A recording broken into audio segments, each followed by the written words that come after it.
नमस्कार दोस्तों, कैसे हो आप लोग। मैं उम्मीद करता हूं कि आप लोग अच्छे से होंगे।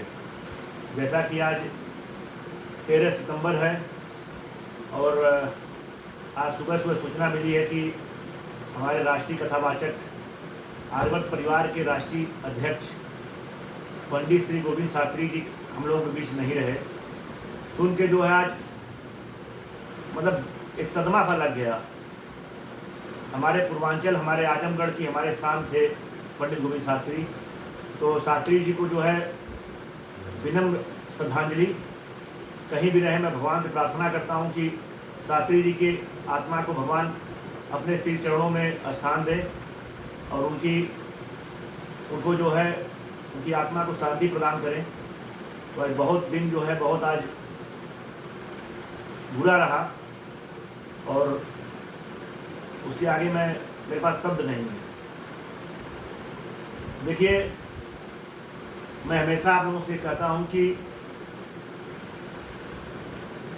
अगर आपके समाज में, आपके इर्द गिर्द में, अगल बगल में कहीं भी कुछ भी बुरा काम हो रहा हो जो कानून के खिलाफ हो,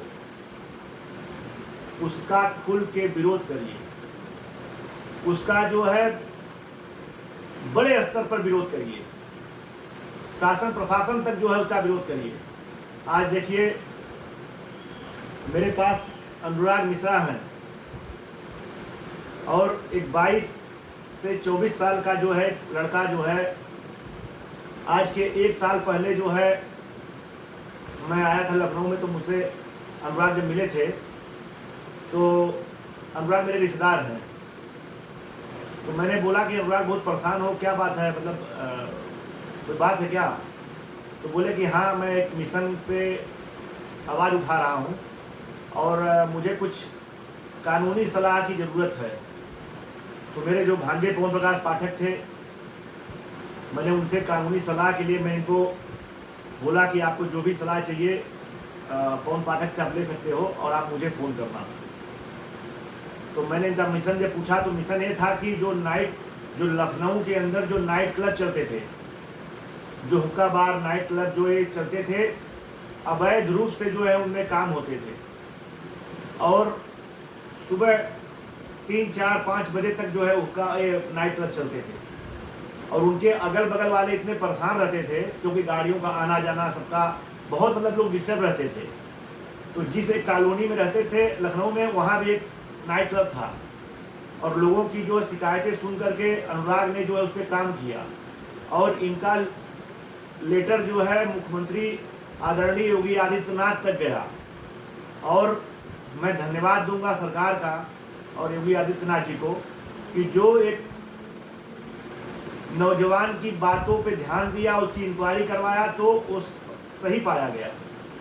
लेकिन ये जो बीच की लड़ाई रही अनुराग के लिए बहुत मुश्किल की घड़ी रही, क्योंकि नाइट क्लब वाले जो है काफ़ी पैसे वाले होते हैं, अवैध वसूली करते हैं। तो कौन अपना चाहेगा कि पैसा किसके पास न आए।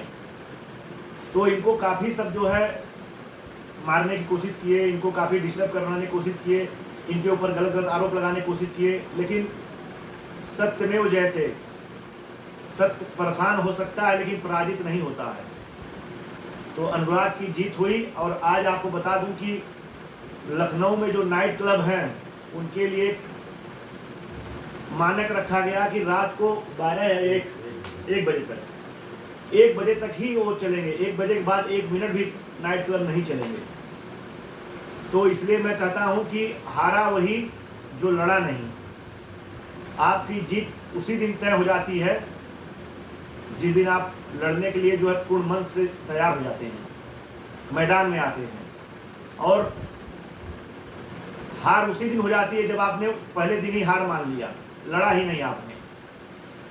तो इसलिए जो है अनुराग को भी बहुत बहुत धन्यवाद दूंगा और मैं सरकार को भी दूंगा कि कम से कम एक नौजवान की बातों को सुना, उसकी इंक्वायरी करवाया और उस पर जो है सही पाया गया और इनके जो लेटर पे काम हुआ। जैसा मैं एक और आप लोगों को बताना चाहता हूं कि लखनऊ ही नहीं, देश के हर जगह पे जो हमारे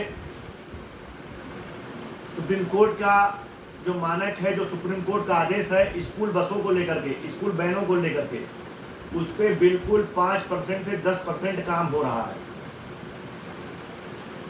कि गाड़ी का रंग पीला होना चाहिए, गाड़ी का जो है एनओसी होना चाहिए, उसकी लाइट ब्रेक का जो है सब चेकअप होना चाहिए, ड्राइवर का जो है बिल्कुल पुलिस वेरिफिकेशन हुआ होना चाहिए, ड्राइवर नशीला नहीं होना चाहिए।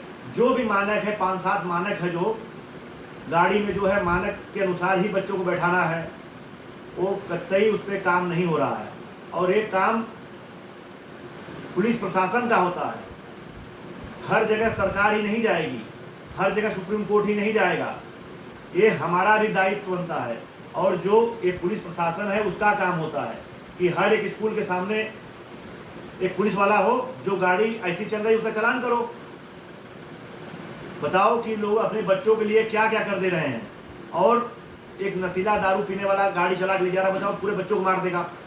गाड़ी में ब्रेक नहीं है, गाड़ी में जो है बिल्कुल गाड़ी का हाल खस्ता हाल पड़ी हुई है। एक गाड़ी में जहाँ 5 बच्चों को बैठाना है वहाँ 15 बच्चों को बैठा रहा है, ठूस ठूस के भर रहा है। तो गार्जियन की मजबूरी भाई उस गाड़ी में भेजना, वो तो भेजेगा। तो इसलिए जो है आप सबसे मेरा एक निवेदन है कि अगर आपके अगल बगल में इर्द गिर्द में अगर कोई भी अवैध काम हो रहा हो तो उसका खुल के विरोध करिए। और अगला मिशन है अनुराग, मैं यही कहूँगा कि जो सुप्रीम कोर्ट का आदेश का पालन नहीं कर रहा है उन गाड़ियों को वीडियो बनाओ और पुलिस प्रशासन को दो। और मैं आप लोगों को भी बोल रहा हूँ कि आपके भी क्षेत्र में, आपके भी अगल बगल में जो गाड़ियाँ चल रही हैं, जो बच्चों को ठूस ठूस के भर रहे हैं, उन गाड़ियों को जो वीडियो बनाओ, पुलिस प्रशासन को दो। और पुलिस प्रशासन का काम होता है कि आपका काम है कि चौकी चौराहों पे, सड़कों पे खड़ा होकर के इन गाड़ियों को चालान करवाइए। अगर पुलिस हमारी खाली अपना ईमानदारी से काम करने लगे तो देश में कोई भी अवैध काम होगा ही नहीं।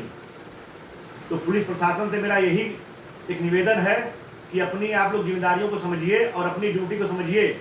आपको जो प्रदेश सरकार या भारत सरकार जो पेमेंट दे रही है, कम से कम 25% उस पर काम करिए। ऐसे गाड़ियों को जो चिन्हित करिए। बताइए हमारे देश की भविष्य जो है बच्चा जो है गाड़ी में जा रहा है और उसके साथ ऐसा खिलवाड़ हो रहा है, आए दिन दुर्घटनाएं हो रही हैं। बताओ जिसके पास लाइसेंस नहीं है वो भी ड्राइवर बन करके घूम रहा है, गाड़ी चला रहा है। तो जो सुप्रीम कोर्ट का आदेश है अगर वो मान नहीं रहा है तो कड़ाई के साथ उसका पालन होना चाहिए। चलिए, मैं यही उम्मीद करता हूं कि आप लोग के अगल बगल में कोई अगर ऐसी चीज़ें हो रही होंगी तो आप लोग खुद के उनका विरोध करेंगे। तो अनुराग, आपको भी धन्यवाद, आपको भी बधाई कि कम से कम आपने जो है एक अच्छे मिशन पे काम किया। अब दूसरा मिशन है स्कूल बस वाला, इस पर आप जो है काम करिए और अपने जो पुलिस को जो है उनको दीजिए। और पुलिस प्रशासन जो है अगर ऐसी वीडियो आती है तो उस पर गाड़ी पे कार्रवाई करिए, उनकी चालान काटिए, उस ड्राइवर का वेरिफिकेशन करिए। नए लड़के जो 14-15 साल के 16 साल के लड़के जो स्कूल की वैन लेकर के चला रहे हैं, जिनका लाइसेंस नहीं है, जिनके पास, ऐसी गाड़ी में छूटना ही नहीं चाहिए, वो ड्राइवर नहीं छूटना चाहिए।